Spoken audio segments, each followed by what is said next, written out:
My manipulative cousin told me to Indy myself, and my UNT backed her up. So I tried to quietly escape the cottage. My UNT caught me, and did everything she could to block me. I woke up around 3 in the morning to the sound of whispers. The old wooden floor of the cottage creaked just enough to carry voices down the hall. I stayed still in bed, barely breathing, the edge of the blanket clenched in my fists. He's unraveling, my aunt was saying. I knew that tone. Sugar slick, but deadly. It's only a matter of time before he has another one of his little episodes. Then came Stacy's voice, my cousin. So what? You want me to keep pushing? Aunt Marlene laughed softly, like they were talking about poking a cat, not a 17-year-old. Exactly. A nudge here, a jab there. Make it look natural. It'll be his own fault when he snaps. Then we can finally get him committed and out of our hair. I didn't need to hear any more. My name is Greg. I'm 17. I live in rural Pennsylvania, in the kind of cottage that's charming on the outside and a prison on the inside. My parents died in a car accident when I was 13. Since then, Aunt Marlene's been my legal guardian. She took me in out of duty, not love, and I've known it for years. Stacy, her daughter, is a year older than me and has made it her hobby to turn my life into a game she always wins. But this was different. This wasn't just bullying. This was strategy. By 4 a.m., I was packed. One duffel bag with my clothes, some cash I'd hidden behind the radiator, my recipe notebook, and the train schedule I'd printed from the library weeks ago. I left out the front door as quietly as I could, my boots in hand, backpack slung over my shoulder. The air outside was damp and smelled like wet pine. I took the first step off the porch. The front light snapped on. Gregory. Her voice cut through the dark like a shotgun blast. I froze. You ungrateful little snake. You were going to run, weren't you? I didn't answer. I just turned and walked faster toward the edge of the property. She screamed again, her voice climbing higher. You think you can just leave? After everything I've done for you? My heart pounded as I broke into a sprint. But halfway to the road, I heard the sharp crack of gravel behind me. She was chasing me, or maybe just wanted to make sure I was scared. I'll have the police haul you back here. Don't test me, boy. I turned and ran back into the house, not because I gave up, but because I knew I had to be smarter. She wanted a scene. She wanted me to fight, to yell, to prove her right. I slammed my bedroom door and shoved the chair under the knob. My chest heaved, sweat pouring down my back. Back in my room, I sat on the floor in the dark, shaking. She was trying to break me, but I wasn't going to give her that. Not yet. Not like this. I didn't sleep after that. I sat in the corner of my room, knees up, arms wrapped around them like I could keep myself from unraveling. Dawn slipped in through the curtains like nothing had happened. Birds chirped. Sunlight warmed the floor. It all felt fake. By mid-morning, I came out of my room. Aunt Marlene was in the kitchen, buttering toast like she hadn't tried to trap me the night before. She didn't look at me as I poured a cup of coffee. The only sound was the dull scrape of her knife against burnt bread. I'm moving out, I said, voice low. I've been accepted to culinary school.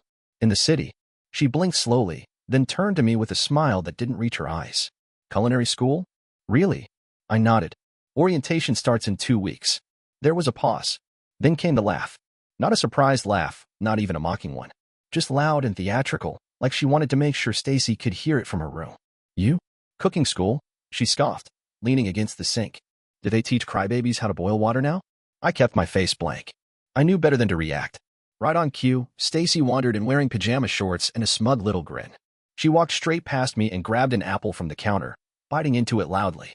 Is he still pretending he's going somewhere? Apparently, Aunt Marlene said, sipping her coffee. Says he's got big plans. Big plans? Stacy repeated, giggling. I set my coffee down and walked back to my room. I couldn't win in that kitchen. Not there. Not when they had the numbers and the script. Hours passed. I cleaned. I repacked my duffel. I deleted old messages off my phone to make space. Just before dinner, my phone buzzed. From Stacy. El Mayo, so I heard you're going to be a chef now? That's hilarious. Like anyone would eat something you made. Maybe try poison, but you'd be good at that. I didn't reply. 2 minutes later, another message lit up the screen. From Stacy. Heard your ex finally started dating again. Guess she figured out you're a sad little freak. Who wants a boyfriend who cries every time someone yells? Pathetic. Then the last one. From Stacy. Why don't you do everyone a favor and off yourself already? Nobody would miss you. Not even your imaginary girlfriend. By loser. My hand shook so hard I dropped the phone. I stared at it on the carpet, the screen still glowing. I don't know how long I sat like that. My head went quiet, too quiet. Like my body had stopped understanding how to feel anything. And then I heard it. Laughter from the kitchen. Loud and sharp. Did you see what she sent him? Aunt Marlene cackled. That girl is a riot. Honestly, she should write for television. My chest collapsed in on itself. The way she said it, like it was just some harmless prank. Just a joke on a fragile little joke of a boy. My throat burned. My vision blurred. I didn't cry often. I tried not to. Crying always made things worse around here. But that night, I couldn't stop. I curled up in bed, face buried in a pillow, and sobbed until I couldn't breathe. No one knocked. No one checked in.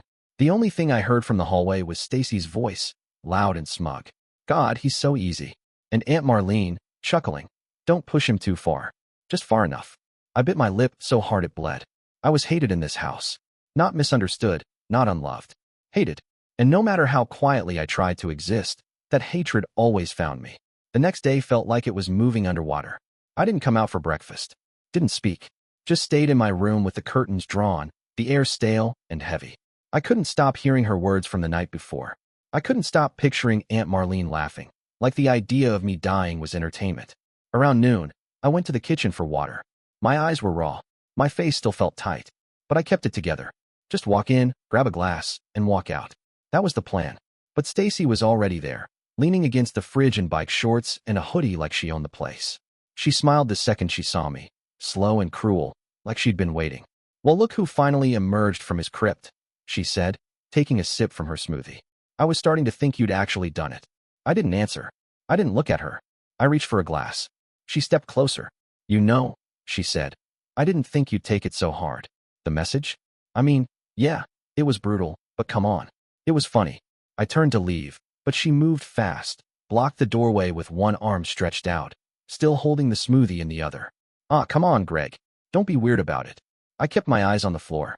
She leaned in closer, her voice dropping. You really cried, huh? You should have heard yourself.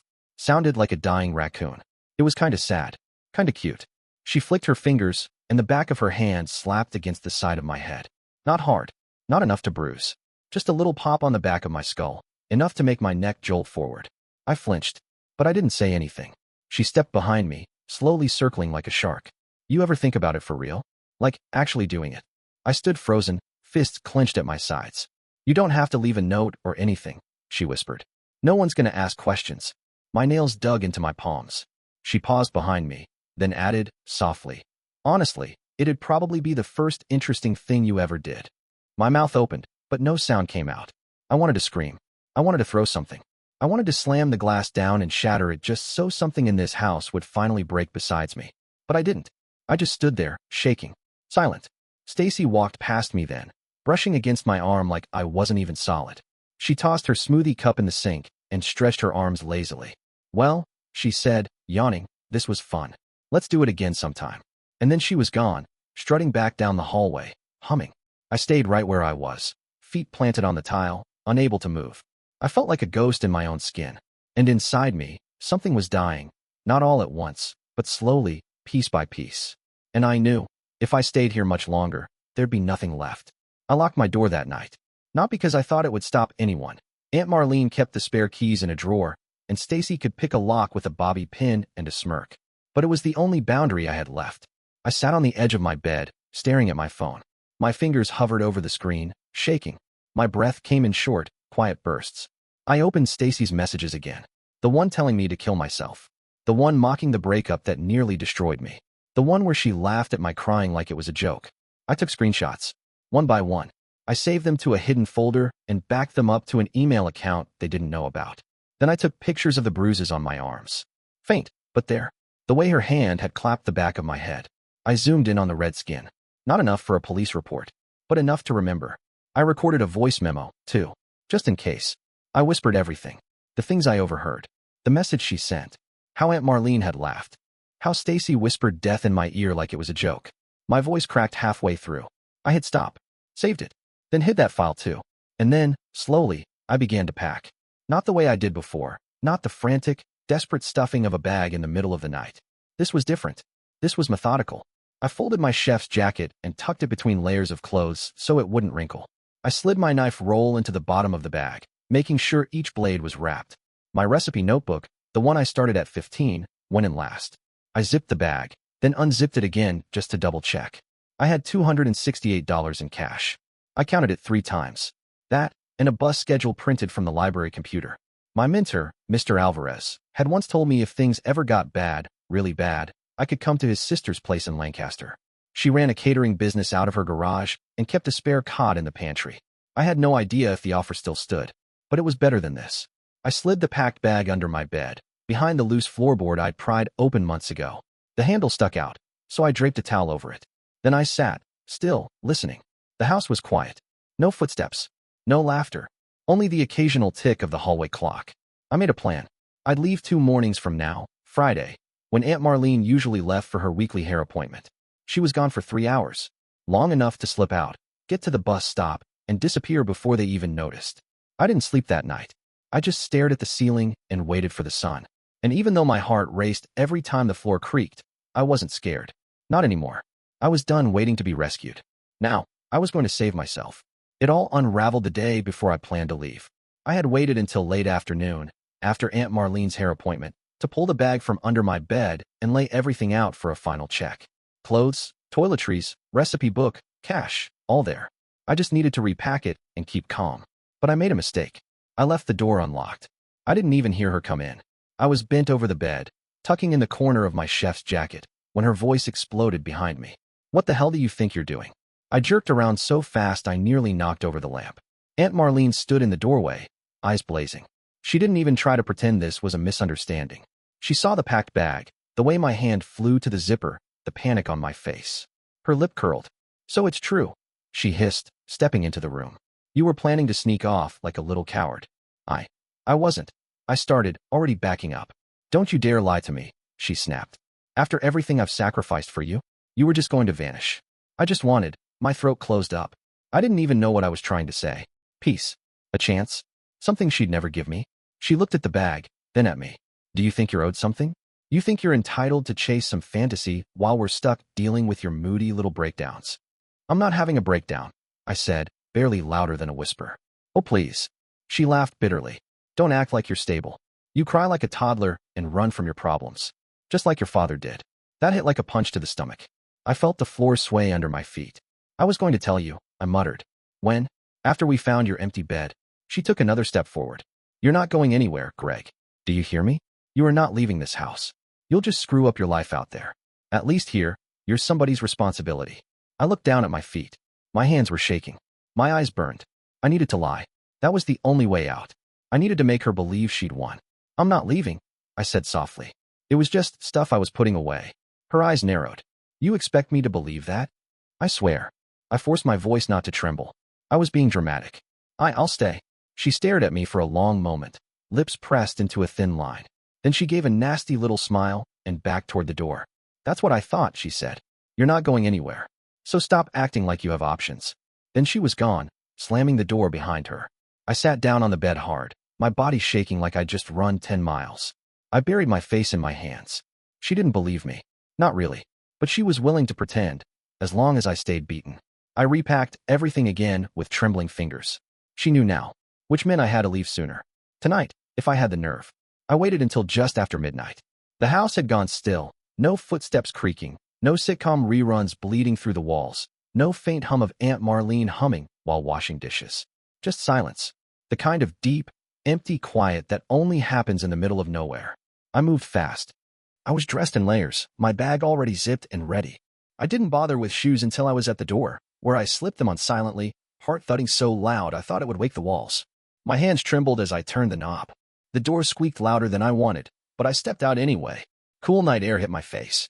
Damp and still. My breath puffed into the dark. 1 foot down the porch steps. Then another. Then the porch light blazed to life. "What the hell do you think you're doing?" Aunt Marlene's voice cracked through the dark like a whip. I turned just in time to see her standing in the doorway in a nightgown, wild-eyed and furious, one hand raised. A glass jar came flying toward me, one of the old mason jars she kept dried beans in. It missed by inches and shattered on the steps beside me, glass skipping across the wood. "Ungrateful little rat," she screamed. "You think you can just sneak off and leave me with her? After all we did for you." I didn't answer. I ran. My bag bounced against my back, but I didn't stop. I didn't look back. I just ran down the gravel path, out toward the main road, my breath ragged and my legs burning. I didn't stop until I reached the bus stop by the diner. I had memorized the schedule, the 1:40 a.m. route heading east toward Lancaster. I got there by 1:17. When the bus finally pulled up, I climbed on, paid in crumpled bills, and sat near the back, staring out the window with a blank face and burning lungs. For a moment, I thought I'd done it. I'd made it out. But freedom didn't last. When I got to Lancaster, Mr. Alvarez's sister met me at the bus station. She looked nervous, barely made eye contact. "I'm sorry, Greg," she said, voice low. "Marlene called us this morning. Said you'd had some kind of episode. That you might be dangerous." My chest dropped. "That's not true." I know it's not," she said quickly. "But we have kids in the house. I just can't." I stood there, stunned, my bag suddenly heavier than ever. She gave me $20 in cash and a sack with some sandwiches and granola bars. "Please be safe." Then she left. By dawn, I was on another bus, this time to a nearby city. No plan. No home. By mid-morning, I stood in front of a dull gray building with peeling paint and a faded sign that read, "Men's Crisis Shelter." I walked inside and gave my name. They asked if I needed medication. I said yes. They asked if I had family. I said no. They showed me to a bunk in the corner of a crowded room that smelled like old socks and Lysol. I didn't care. I lay down on the thin mattress, bag clutched to my chest. I was scared. I was alone, but I was finally out. The first thing I noticed at the shelter was how quiet it could get, even in a room packed with strangers. Everyone kept to themselves, speaking in low voices, eyes trained downward. It wasn't fear, it was exhaustion. Like we were all ghosts of ourselves, too worn out to pretend anymore. They gave me a toothbrush, a towel, and 2 pills to help with the panic. I hadn't taken medication since before my parents died. I'd always been afraid to admit I needed it again. But I swallowed both without question. I slept for 16 hours straight that first day. No yelling. No footsteps pounding down the hall. No whispered threats through a cracked door. Just sleep. When I woke up, the world felt a little clearer. Not good, but less blurry. I took a shower, shaved the patchy scruff off my face, and tried to remember how to be human again. There was a job board in the common area. A flyer caught my eye. Prep cook needed. Downtown bistro. Experience preferred. I didn't have a resume. I barely had clean clothes. But I had my notebook, my recipes, my knife set, and that had to count for something. The next day, I walked 6 blocks to the address on the flyer. The bistro was small, tucked between a laundromat and a boarded-up nail salon. The sign above the door read, "Caroline's Table." I stepped inside, heart pounding. The manager, a short man in a faded apron, looked up from behind the counter. "You here for the posting?" he asked. I nodded. "Yes. My name's Greg. I just got here. I don't have papers yet, but I can cook. I swear I can." He looked me over, the worn backpack, the oversized coat, the nervous posture. "You got a specialty?" I pulled out my notebook and flipped to a page marked with a sticky note. "Potato croquettes with chive cream. I've made them 100 times. I can prep, too. Chops, stocks, dressings, anything." He scratched his chin, then motioned to the back. "Come by tomorrow. Early. 5 a.m. We'll see." I left the bistro in a daze. That night, a church group came to the shelter. They passed out warm jackets, socks, and bags of donated supplies. A woman with short gray hair handed me a box. Inside were 3 kitchen tools, a paring knife, a microplane, and a pair of tongs. She smiled. "Figured a cook might need these." I almost cried. Later, I sat on my bunk and took pictures of everything, the job flyer, the donated tools, the bunk number, even the shelter sign. I saved it all in my hidden folder. Just in case. For proof. For protection. For memory. That night, wrapped in a donated fleece blanket, I fell asleep listening to the hum of the ceiling fan. My stomach was empty. My future uncertain. But I wasn't afraid. Not for the first time in years. 3 years. That's how long it's been since I ran through the dark with a bag of knives and a plan held together by hope and duct tape. I'm 20 now. Still in Pennsylvania, but a whole different part of it. A bustling town just outside Philadelphia. I rent a small room above a bakery. It smells like fresh sourdough every morning, and the floor creaks exactly where my dresser leans, but it's mine. I work full-time at a hotel kitchen downtown. Not the biggest name in the city, but the pay's solid, and the head chef respects my input. When I first started, I kept quiet, afraid I'd mess up and lose it all. But little by little, I earned trust. Now, I write the seasonal appetizer menu and train new hires on knife skills. It's the anniversary today. 3 years since I slipped out of Aunt Marlene's house under the porch light and barely dodged a glass jar to the head. Every year, I mark it with something quiet. A note to myself. A solo dinner. Something to remind me of the kid who left and the one who survived. This year, I wrote a letter. Not to send. Just for me. Dear Greg, the one from back then. You were braver than you gave yourself credit for. You weren't weak. You weren't broken. You were cornered and still found a way out. I folded the letter and tucked it into the back of my old recipe notebook. I still carry it with me. It's falling apart now, the spine cracked, corners curled, but it holds everything. Notes, sketches, memories. I did go back to culinary school eventually. took night classes at a community campus and worked weekends to afford the tuition. I wrote about the shelter and the screenshots and the way food was the only thing that ever felt like safety in my application essay. The admissions lady called it one of the most honest things she'd ever read. That essay changed everything. I met Clara there. She was 2 seats down in basic French technique, rolling her eyes at the instructor's pronunciation of mirepoix. She wore mismatched socks and smelled like lemon zest and basil. By the 2nd week, we were swapping lunch packs. By the 3rd month, we were inseparable. Now, she's my fiancée. Clara proposed, not me. She said, "You've been carrying enough for too long. Let me do the heavy lifting for once." She comes from a big, loud, loving family. When I met them, I braced myself, expecting cold stares, judgment, maybe even a trick or two. Instead, her dad pulled me into a hug that cracked my ribs and told me I'd better learn to make lasagna the right way. They call me G and ask for seconds every time I cook.